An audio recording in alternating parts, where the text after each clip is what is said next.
Khusus di video ini kita harus lah. akui Malaysia di beberapa sektor jauh lebih maju dan lebih luar biasa. Nah, kenapa Malaysia lebih baik? Mari kita lihat dari sisi baiknya Malaysia. Jadi selama ini jangan lihat sisi jeleknya Malaysia terus. Ini bisa ditiru sama Indonesia. Dalam kurun waktu nggak sampai 15 tahun harganya itu bisa naik sampai 3 kali lipat, 300%. Sedangkan kita lihat di Malaysia harganya tidak sampai naik 300%. Mereka ada kenaikan tapi nggak sampai 1 kali lipat pun nggak sampai. Ringgit mereka juga dari dulu juga seperti itu. Kita belajar daripada negara sebelah ataupun negara jiran kita yang memang kita harus mengakui bahwasanya itu lebih baik daripada kita.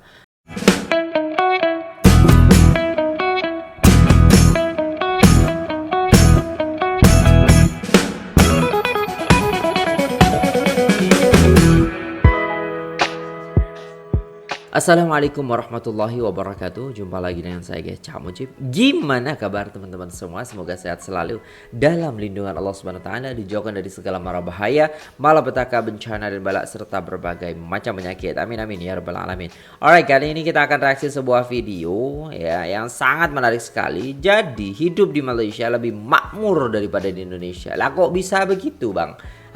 Tanpa berlama-lama, jom kita simak videonya. Let's go. SB30, subscribe guys. Sahabat SB30, salam hebat luar biasa. Kembali lagi ke acara sisi yang lain. Kayaknya Anda sekarang lagi seneng ya. Success Before 30 belakangan, selain kita membahas financial, bisnis, pengembangan diri yang sudah berjalan 10 tahun, tapi sekitar 4 bulan belakangan ketika kita bahas sisi yang lain, wah, view-nya rame sekali, penontonnya banyak sekali, karena saya berani membahas statement yang mungkin tidak dibahas di media-media pada umumnya, tapi saya bahas dari the other side atau sisi yang lain. Nah, jadi problematikanya adalah sekarang sama-sama pemerintah ada korupsinya. Baik pemerintahan Malaysia ada korupsinya jelas, pemerintahan Indonesia juga ada korupsinya. Nah, kenapa kok Malaysia hidupnya sekarang lebih enak, makanan bahkan terasa lebih murah dan sebagainya, macetnya tidak separah Jakarta, Kuala Lumpur dibanding Jakarta nggak separah itu, buktinya apa saja. Nah, sekarang kita mulai bahas satu persatu. Nah, PPN apakah berpengaruh sama harga? Sangat berpengaruh. Kita lihat sekarang semua sektor, ketika saya berhasil ngundang Pak Ahok ke acara Level Up, semua di Indonesia itu dipajakin, semua dipajakin. Dari yang paling kecil, makanan, beras, makanan pokok, kita beli ini aja, beli makan pajakin, kanan ringan semuanya dipajakin. Kita nggak terasa, makanya kenapa harganya bisa menjadi mahal. Kita bayangkan ya, saya tuh selalu punya indeks indikator. Kalau saya, kita tahu kan nasi goreng abang-abang di pinggir jalan itu kan pasti nasi goreng yang dinikmati dari Sabang sampai Merauke. Kalau di Pulau Jawa kita tahu, saya masih ingat kalau tahun 2000-an nasi goreng abang-abang itu kan harganya baru 2-3 ribu. Kemudian akhir 2010 itu harganya naik menjadi 5.000 sampai 7.000. Sekarang udah 2025, saya rasa kalau di Jawa ya, itu harganya udah minimal 15.000. Udah 15. Tanpa telur loh. Bagaimana dengan kalian yang di kepulauan saudara-saudara kita di timur? Berarti Indonesia ini sebetulnya semuanya mahal. Kenapa? Dari pajak. Nah, nomor satu, harga bisa murah atau tidak, itu tergantung pajaknya itu besar atau tidak. Yang kedua, kita lihat harga pesawat. Kisaran harga 450 sampai 500 km. Kita ambil contoh yang paling gampang, Jakarta Semarang. Anda lihat harga Jakarta Semarang di sini itu berapa harganya ini? Ini biasa loh ya, low season ya, bukan high season ya. Itu harganya udah 600.000, 700.000. Kadang-kadang ada jam-jam tertentu Batik Air itu harganya hampir 1 juta. Padahal itu jarak cuman 450 sampai 500 kilo. Kita lihat salah satu alasannya adalah dari hulu ke hilir semuanya kena pajak. Ini ada faktanya. Direktur Garuda ungkapkan alasan harga tiket pesawat domestik mahal. Kami tidak pernah keluar dari rambu-rambu harga pemerintah, tapi pajak sudah masuk karena terkena PJ P2U. Aftur yang kami beli juga kena pajak. Tiket yang kami jual ke dalam negeri juga kena pajak. Jadi gimana harga tiket bisa murah? Belum lagi kita lihat juga, bandingkan dengan pesawat negeri tetangga kita, negeri jiran, yaitu Malaysia. Kuala Lumpur ke Kota Baru sama-sama 450 sampai 500 km. Dari KL ke Kota Baru sama-sama. Tapi Anda lihat harganya cuma 300.000, 200.000 sekian. Dan itu fakta. Harganya itu bisa 3 kali lipat lebih murah daripada harga di tanah air. Bahkan jangan khawatir, pesawat Surabaya ke KL atau Jakarta ke KL itu kadang-kadang bisa lebih murah daripada Surabaya ke Jakarta. Iya. Ke luar negeri sekarang jauh lebih murah. Kenapa bisa demikian? Nah, mari kita lihat lagi. Harga makanan Malaysia jauh lebih murah. Kita lihat harga makanan paling gampang, lihat aja harga beras. Di Malaysia dan Singapura, harga eceran beras terbaru 2024 6.000 sampai 12.000 per kilogram. Untuk harga grosir bahkan lebih murah lagi. Harga eceran beras di Malaysia tercatat antara 0,4 atau 1,83 Malaysia ringgit atau 0,64 US dollar atau sekitar 2,92 ringgit Malaysia per kilogram atau sekitar 6.240 sampai 10.000 lah per kilo. Asumsi kursnya 15.600 per dolar AS. Sekarang kan kurs AS kan kurang lebih 16 ribuan. Nah, untuk harga grosir beras Malaysia tercatat sekitar 0,28 sampai 0,45 US dollar per kilogram atau sekitar 4.300 sampai 7.000 per kilogram. Sementara di Singapura harga beras tercatat sekitar 12.300 per kilo, di grosir tercatat sekitar 8.500 per kilogram. Nah, di Indonesia sekarang berapa? Paling tinggi di antara Singapura dan Malaysia, yaitu 15.000 sampai 18.000 per kilo. Bagaimana rakyat tidak menjerit? Kalau saya menilik dari video saya podcast sama Pak Ahok, ya nggak salah. Kalau Indonesia sekarang kok jadinya mahal sekali. Di KL, makanan harga 15.000 itu masih sangat layak dibandingkan di Indonesia. Di Indonesia sekarang 15.000 itu Anda paling dapat nasi goreng satu, telurnya cuman kecil, sedikit. Kemudian kalau enggak pun, Anda juga hari ini nggak bisa kita bayangkan, semua itu mahal. Ya, kalau misalkan kita lihat katakanlah seperti kayak nasi bungkus contohnya. Sekarang nasi bungkus 7.000, 8.000 harganya. Nah, dari situ paling banter 2 nasi bungkus. Nasinya aja yang banyak. Proteinnya tuh sangat sedikit. Nah, bagaimana makan siang bergizi yang dicanangkan oleh program Pak Prabowo itu bisa terjadi? Ya, nah kita lihat karena harga semua mahal. Belum lagi harga kesehatan atau rumah sakit. Mari kita cek. Ya. Banyak sekali cerita bisa kita lihat, tiket PP lebih murah ke Pineng, ke KL daripada berobat di Indonesia. Makanya jangan salahkan orang Makassar, orang Medan, orang Palembang, orang-orang kayanya, mereka lebih memilih berobat di Singapura. Apalagi Singapura sekarang, ke Malaysia maksud saya. Apalagi sekarang Malaysia itu berlomba-lomba bikin pameran hospital di mall-mall di kota-kota besar. Di Indonesia, di Medan, di Surabaya, di Jakarta, di Makassar, di Palembang. Ya kan, di Yogyakarta, di Semarang, ayo berobat, beli 2 gratis 3, beli 1 gratis 1. Ya, seperti itulah. Nah, akhirnya kualitas dokter juga rumornya lebih baik. Nah, mari kita lihat nih, pasien Indonesia doyan berobat ke luar negeri, memperkaya Malaysia. Nah, sekarang kita lihat banyak paket medical tour. Banyak sekali orang Indonesia berobat ke Malaysia. Bahkan ini ada seorang content creator bernama Muhammad Najib berkata, kita betapa hebatnya medical tourism di Pineng. Tengok apa yang Sunway buat. Seberang Jaya dia buka Sunway Medical Center, sebelah Sunway Hotel Seberang Jaya. Sepulang dari situlah Sunway Carnival Mall. Rawat di hospital, rehat di hotel, riang-ria di mall. Ini fakta. Betapa Sunway itu isinya orang Indonesia semua. Jangan-jangan orang Malaysia memang menarik orang Indonesia untuk berobat ke sana. Pariwisata lebih murah jalan-jalan ke KL daripada ke Jakarta. Tiket pesawat lebih murah, hotel juga lebih murah, makanan lebih murah, bahasa juga mirip. Berobat pun juga jauh lebih murah daripada ke Jakarta. Kita lihat seperti komentar tweet dari Philip Young. KL is cheaper and better in Jakarta in every way. Jadi maksudnya Kuala Lumpur itu jauh lebih murah dan jauh lebih baik di Jakarta dari segala aspek. Food is cheaper, makanan lebih murah. Itu benar. Kuala Lumpur kita lihat di mall kadang-kadang bisa, bukan kadang-kadang, jauh lebih murah Jakarta. Itu Kuala Lumpur loh. Kita nggak ke kota yang lebih kecil. Ke kota yang lebih kecil seringkali jauh lebih murah. Food quality is better.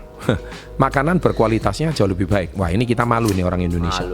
Minimum salary is 2.5 times more than Jakarta. Jadi gaji pun kadang 2 sampai 3 kali lipat lebih tinggi daripada Jakarta. Harga lebih murah. Public transport is adequate. Jadi kita nggak bisa pungkiri Jakarta sekarang MRT baru saja masih proses pembangunan, tapi di mana-mana transportasi publik di Malaysia itu jauh lebih layak dan jauh lebih memadai. The road are walkable. Jadi jalan-jalan pun itu bisa dilalui dengan jalan kaki. city are clean. Ya, kalau ini sih menurut saya sama lah ya. Mungkin yang dilihat cuma Jakarta, sisi-sisi yang lain. Tapi kalau jalan-jalan utama saya rasa bahkan Jakarta juga kadang lebih bagus dari Kuala Lumpur. Seperti katakanlah Sudirman, wah itu kalau malam juga atau siang itu juga nggak kalah seperti kayak jalan-jalan di Singapura ya, di Orchard menurut saya gitu. Nah tapi kalau sudah masuk ke dalam pedalaman ya tentu kita sudah mulai melihat agak kumuh dan sebagainya. Ya itu semua sama. Nah yang ditampilkan nggak bisa cuma dari jalan. Tapi kata-kata ini menurut saya cukup benar. Maybe I should just move here. Ini sebuah kata-kata yang menurut dia apakah saya harus pindah ke sini gitu loh ya. Jadi itu kata-kata dari beliau. So Indonesia bengong. Oleh sebab itu jangan mahal-mahal. Di Indonesia makanan lebih mahal, berobat lebih mahal, harga obat lebih mahal, gaji UMR-nya lebih tinggi di Malaysia sedikit, tapi jauh lebih rendah daripada di Indonesia. Nah mari kita sekarang lihat perbedaan Indonesia dan Malaysia. Kita mulai bahas dari sisi yang lain yang pertama. Yang pertama adalah dominasi BUMN dan GLC. Nah kita bahas dulu. Indonesia itu BUMN mendominasi hampir semua sektor, energi lah, pangan lah, transport lah, termasuk yang bukan sektor strategis. Akibatnya kurangnya persaingan menyebabkan monopoli. Jadi BUMN ini nggak ada BUMN tandingan. Kalau sesuatu kompetisi itu tidak ada, jelas dia monopoli. Dan akhirnya menjadi mahal. Makanya Anda para pecinta sepak bola sekarang kenapa? Ya kita buka-bukaan aja. Kenapa kok menaturalisasi pemain Belanda itu dengan gampangnya menggaji miliaran itu gampangnya? Ya salah satunya karena Menteri BUMN ini adalah Ketua PSSI. Ya, tapi sebaiknya semua jadi lebih mahal. Bahkan kadang-kadang tiket pertandingan sepak bola di Indonesia sekarang bisa dikatakan paling mahal kalau pertandingan FIFA Matchday. Ya kan? Bisa jadi. Ya karena alasannya simple. Ya karena pertandingannya lebih berkualitas, kemudian pemainnya juga lebih berkualitas, tontonannya lebih layak dan sebagainya. Nah, ini karena BUMN ini. Nah, saya bongkar ini sekarang. Kedua, akibatnya kurangnya persaingan menyebabkan monopoli. Nah, inefisiensi. Nah, inefisiensi ini yang menjadi masalah.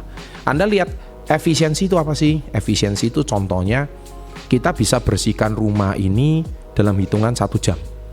Inefisiensi itu kalau kita bersihkan rumah ini 2 hari. Pekerjaan 1 jam bisa kelar, kenapa kok Anda hari ini harus sampai 2 hari? Nah, itu namanya inefisiensi. Tentu biaya pasti membengkak. Nah yang ketiga adalah harga barang atau jasa yang sangat tinggi. Itu jelas.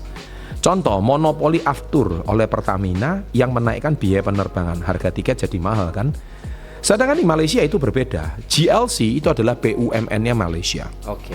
Fokus pada sektor strategis seperti energi yaitu Petronas, ya kayak di Indonesia Pertamina, dan keuangan Maybank. Selesai. Jadi GLC itu cuma fokusnya Petronas, Maybank, kelar. Sektor keuangan sama sektor energi. Dengan tata kelola yang lebih baik, hire profesional GIC. Nah, efisiensi lebih terjaga karena manajemen profesional dan adanya persaingan dengan sektor swasta. Nah, dari sini kita bisa melihat bahwa Indonesia dan Malaysia itu sudah terjadi perbedaan yang besar antara BUMN. Kalau BUMN semua sektor dari perbankan, dari finansial, dari energi, semua kayaknya di bawah BUMN deh. Itu yang tadi kita bahas. Sedangkan Malaysia kan cuma dua sektor. Yang kedua adalah korupsi. Semua negara ada korupsi. Saya nggak cuma bicara Indonesia.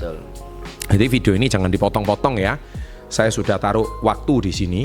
Jadi kalau Anda potong-potong dengan alasan kita mau mengkritik pemerintah, kalau memang itu sesuatu sifatnya baik dan positif, kenapa tidak? Sisi yang lain kan tujuannya juga menjadi corong bagi pemerintah agar pemerintah juga bisa merampingkan dan juga mengefisiensi, memangkas anggaran yang tidak perlu, dan juga bisa membuat Indonesia berdaya dan Indonesia maju emas di tahun 2045. Jangan sampai kita itu berbicara tapi cuman dari satu sudut. Nah, korupsi, Indonesia itu korupsi luas di berbagai sektor, termasuk pendidikan, infrastruktur, dan dana desa. Ini semua sektor ada. Dana BOS, proyek pembangunan sekolah, infrastruktur sering menjadi sasaran korupsi karena pengawasan yang lemah di tingkat daerah. Contoh lagi, banyaknya kasus korupsi di dana pendidikan atau proyek desa. Ini yang sering terjadi. Malaysia, korupsi terkonsentrasi di tingkat elit, seperti skandal 1 miliar 1 MDB yang melibatkan pejabat tinggi. Jadi korupsinya itu seperti kayak era zamannya Pak Harto. Jadi yang korupsi tingkat atas. ya, pejabat papan atas yang korupsi. Meskipun skalanya besar, korupsi di Malaysia tidak menyebar luas sampai ke tingkat daerah yang paling kecil di Indonesia. Indonesia sekarang sampai dari atas sampai bawah semua kalau korupsi. Bisa dipajakin, bisa ditambahin, bisa di markup, kalau bisa di markup. Nah, di situ kan ada nilai korupsi. Nah, oleh sebab itu korupsi Malaysia, jadi analisa Malaysia ini mirip banget dengan Orba zaman dahulu. Korupsi terjadi di kalangan elit. Kalau Indonesia kan dari elit sampai bawah korupsi semua. Kalau di Malaysia enggak. Problem dari korupsi golongan elit ini, kalau Malaysia ini adalah kesalahan Indonesia di tahun 97 sampai 98. Masyarakat bawahnya akan terkena dampak. Apakah coba dikonfirmasi sahabat SP30 yang di Malaysia, benar nggak kata-kata ini terjadi? Tolong tulis di kolom komen kalau ada penonton dari Malaysia. Kemudian transportasi Indonesia, pajak bandara tinggi, monopoli distribusi aftur oleh Pertamina menaikkan biaya penerbangan, semua dipajakin. Minimnya persaingan di sektor transportasi menyebabkan harga tiket pesawat jadi mahal. Contoh, harga tiket domestik sering lebih mahal dibandingkan harga penerbangan internasional. Ya kan banyak macam-macam. Kalau zaman dulu itu kan pajak bandara kita bayar sendiri 150.000, pajak ini, pajak ini. Nah, sekarang semua kan sudah jadi satu di tiket. Jadi otomatis ya kita tahu, maka itu harga nggak ada yang murah. Pantas kemarin tuh harga Jakarta Malaysia itu saya lihat itu 800.000, tapi setelah itu pajaknya 400.000, jadi 1,2 gitu kan. Ya begitulah. Kalau di Malaysia, pajak bandara lebih rendah dan adanya maskapai berbiaya rendah, seperti kadang AirAsia, menciptakan persaingan yang sehat. Subsidi pemerintah untuk rute tertentu seperti Sabah dan Sarawak menjaga harga tiket agar tetap terjangkau. Wow. Nah, inilah yang saya tadi paparkan, yaitu Direktur Garuda sendiri sudah berkata seperti itu karena semua dipajakin. Iya. Dan yang keempat, nah ini yang paling vital, yaitu harga kebutuhan pokok. Proteksi pasar lokal. Pemerintahan Indonesia menerapkan kebijakan perlindungan terhadap petani lokal, khususnya pada komoditas strategis seperti beras. Hal ini dilakukan untuk memastikan kesejahteraan petani lokal untuk tetap terjaga. Salah satu bentuk perlindungan ini adalah pembatasan impor beras dan beberapa bahan pangan lainnya, sehingga pasokan di pasar hanya mengandalkan produk domestik. Nah, kemudian masalah yang timbul adalah produk domestik tidak selalu mencukupi permintaan, terutama pada saat musim paceklik atau kemarau, gagal panen. Akibatnya pasokan menjadi terbatas menyebabkan harga naik. Contoh, harga cabai nggak pernah stabil. Iya. Kadang bisa 1 kilo 10.000 kalau lagi murah, kalau lagi naik 1 kilo bisa 100.000, 10 kali lipat. Ya kita tahu sendiri kan.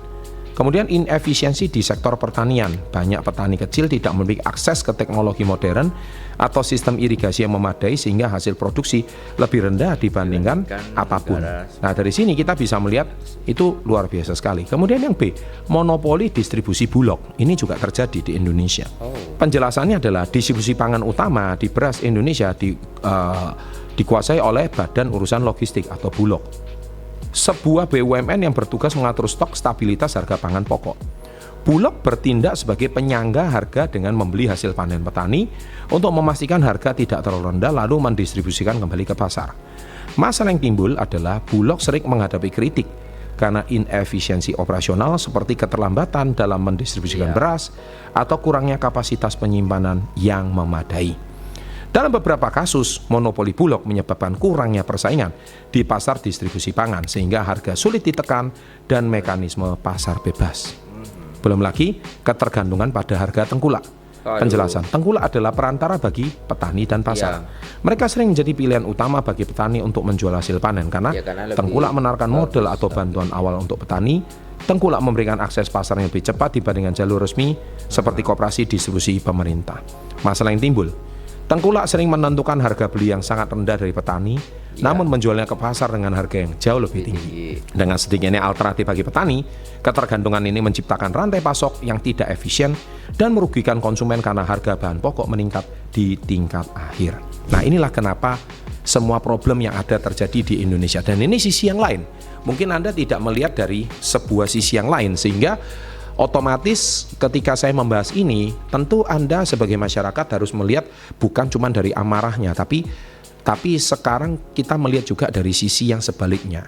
Dan ini bukan berarti tidak bisa, tapi kita berikan kepercayaan kepada pemerintah yang baru untuk bekerja. Semoga menteri-menterinya juga bisa mendengarkan video ini, dan akhirnya ketika kita menjadi memberikan masukan yang positif Otomatis menteri bisa bekerja dengan lebih efektif, efisien, inefisiensi. Anggota DPR juga bisa memberikan pengesahan undang-undang. Kalau itu memang sudah harus dibuat undang-undang baru, maka banyak hal-hal yang bisa dipangkas. Nah, kenapa Malaysia lebih baik? Mari kita lihat dari sisi baiknya Malaysia. Jadi selama ini jangan lihat sisi jeleknya Malaysia terus.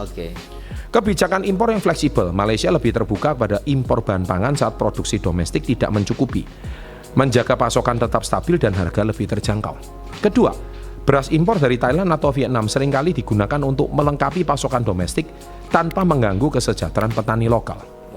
Distribusi yang efisien. Malaysia memiliki lembaga seperti FAMA, Federal Agricultural Marketing Authority, yang membantu petani membasarkan produk langsung ke pasar tanpa bergantung pada tengkulak. Nah, ini kehebatan Malaysia. Ini bisa ditiru sama Indonesia. Produksi yang lebih efisien. Petani Malaysia cenderung teknologi modern, akses kredit, sistem irigasi yang baik sehingga hasil panen lebih tinggi dan biaya produksi lebih rendah. Jadi kesimpulannya adalah kita bisa lihat bahwa Malaysia juga tidak perfect. Malaysia juga banyak sekali kekurangan. Apalagi belakangan juga saya tidak mau bahas masalah politik, ya. Tapi harus diakui Indonesia ini masalahnya lebih banyak dari Malaysia. Mungkin negaranya lebih besar kali. Kalau Malaysia kan penduduk tidak sampai 30 juta. Luasan wilayah negaranya juga tidak seluas Indonesia. Indonesia ini jauh lebih kompleks. Luasan wilayah Indonesia itu dari Sabang sampai Merauke ini bisa berapa puluh kali lipatnya Malaysia, ya kan? Ini besar sekali. Belum lagi Indonesia ini juga penduduknya 10 kali lipat lebih besar dari Malaysia, almost 300 juta. Nah, BUMN Indonesia terlalu berkuasa. Niatnya itu baik, mau ngatur harga agar tidak kemalan, tapi BUMN menjadi kendaraan politik di Indonesia. Nah, seringkali pemerintah pakai BUMN buat bikin janji seperti menyediakan 10.000 tenaga kerja. BUMN-nya belum tentu butuh, tapi dipaksa oleh politik. Kemudian karena tekanan BUMN dipaksa profit. Apakah benar-benar profit? Ya kita nggak tahu. Jadinya mungkin mereka memainkan harga karena monopoli. Pengusaha nggak bisa bersaing dengan BUMN. Mereka monopoli pakai aturan. Akibatnya sekarang ini harga-harga pada jauh lebih mahal daripada Malaysia. Saya tahun 2009 itu saya first time ke Jepang. Waktu saya ke Jepang tahun 2009 itu, saya masih ingat harga nasi goreng itu masih kisaran 5.000 sampai 6.000 rupiah.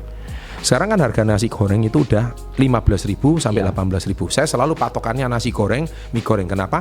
Karena itu indeks harga yang paling rendah, karena itu makanan masyarakat sehari-hari. Istilahnya kalau mereka nggak mau makan di rumah, mereka jajan di luar segitu. Kalau para UMKM ini tidak bisa digerakkan, nggak bisa. Tapi kenapa sekarang dalam kurun waktu nggak sampai 15 tahun harganya itu bisa naik sampai 3 kali lipat, 300%. Sedangkan kita lihat di Malaysia harganya tidak sampai naik 300%. Mereka ada kenaikan tapi nggak sampai 1 kali lipat pun nggak sampai. Ringgit mereka juga dari dulu juga seperti itu. Saya merasakan sekarang kalau kita ke Jepang, ya saya barusan pulang dari Jepang 2023 yang lalu, ternyata saya tidak merasa Jepang itu semahal 2009. Ternyata bukan Jepangnya itu yang lebih murah. Jepangnya sama, yennya ada sedikit turun, tetapi Indonesianya sudah mengalami inflasi bahan baku dan bahan pangan yang berkali-kali lipat, sehingga kami merasakan ke Jepang tidak terlalu mahal. Itu yang jadi permasalahan utama. Semoga video ini juga didengarkan oleh semua pihak yang terkait, semua kementerian yang terkait. Semoga suara rakyat ini didengarkan, karena saya membuat polling di Success Before 30 tentang masalah ini, karena suara rakyat itu juga perlu didengarkan. Semoga para pemangku kebijakan, para pejabat, dan juga orang-orang yang terkait, saya sebagai pihak Success Before 30 yang ingin memajukan Indonesia menjadi lebih baik dengan kualitas SDM lebih baik. Kami bukan cuma bisa komplain, kami bukan cuma bisa mengeluh karena itu tidak baik, juga tidak menyelesaikan masalah. Tapi dengan video ini saya bisa memberikan solusi dan sudut pandang yang berbeda, dan harusnya kita jangan gengsi dan malu kalau memang negara tetangga lebih baik dari berbagai bidang. Betul. Khusus di video ini kita harus akui Malaysia di beberapa sektor jauh lebih jauh lebih maju dan lebih luar biasa. Semoga video ini membangun untuk kita semua, sukses untuk Anda, dan salam hebat luar biasa. Alright guys, udah selesai videonya, dan itulah tadi ya guys ya. Ini pandangan terbuka ya. Maksudnya adalah ya, kita belajar daripada negara sebelah ataupun negara jiran kita yang memang kita harus mengakui bahwasanya itu lebih baik daripada kita. Soal pangan, soal harga, di mana mereka lebih stabil, di mana mereka istilahnya ya gajinya hampir sama kalau dibanding dengan Jakarta, mungkin 2 kali lipat atau 1,5 kali lipat. Jakarta 5 juta, kalau UMR sana juga sekian, ya kan? tapi biaya hidupnya itu lebih baik di sana. Jadi nggak salah kalau orang berbondong-bondong mengatakan bahwasannya yuk sekarang pindah aja ke luar negeri, dan lagi viral hari ini kan. Dan memang seperti itu yang terjadi gitu kan. Dan memang pajak di Malaysia itu 8%, sedangkan di Indonesia itu 11 ya, 10 sampai 11%. Dan sekarang pun UMKM semuanya dipajakin ya. UMKM semuanya sekarang rata-rata itu ada dipajakin. Saya beli apa gitu itu ada pajaknya. Saya makan itu ada pajaknya. Padahal ya warung-warung kecil seperti itu. Dan entah kenapa kok semuanya dipajakin. Makanya istilahnya kalau kita istilahnya pengen menikmati gitu kan, ya memang harus bayar pajak kayak gitu. Dan ketika nggak bayar pajak ya didenda juga. Jadi di sini coba kita baca komentar sedikit ya guys ya. Kurang satu hal Pak Chandra, masalah keamanan Malaysia jauh lebih aman daripada Indonesia. Saya sering ke Malaysia dan jalan-jalan di sana. Saya tidak ada rasa takut sedikit pun. Tapi kalau saya jalan-jalan di Indonesia, saya pasti merasa was-was tidak aman. Dan kalau mau makan juga di Indonesia, tukang ketok harga. Tidak seperti di Malaysia di sana yang tidak pernah ketok harga. Ya itu terjadi juga sih. Ketika istilahnya kita orang desa gitu kan pergi ke kota, itu kadang berbeda pelayanannya. Maksudnya pelayanannya itu harga yang biasa kalau orang Jawa sendiri kalau pakai bahasa Jawa ataupun apa itu harganya 5.000 lah. Tapi ketika kita yang datang pakai bahasa yang istilahnya logatnya berbeda dengan mereka, mereka akan mematok harga 10.000. Sama halnya ketika kita berwisata di desa lain ataupun tempat lain. Yang biasanya kalau orang tempatan parkirnya 2.000, kita tuh dimintanya 10.000. Bahkan ada yang 1, 2, 3 pos-pos itu yang kita kadang nggak tahu, oh ini bayar di sini, oh ini bayar di sini. Yang akhirnya kita memutuskan untuk ya mending jalan-jalan ke luar negeri gitu kan daripada jalan-jalan di Indonesia. Karena memang ya ini orang Indonesia sendiri loh ya.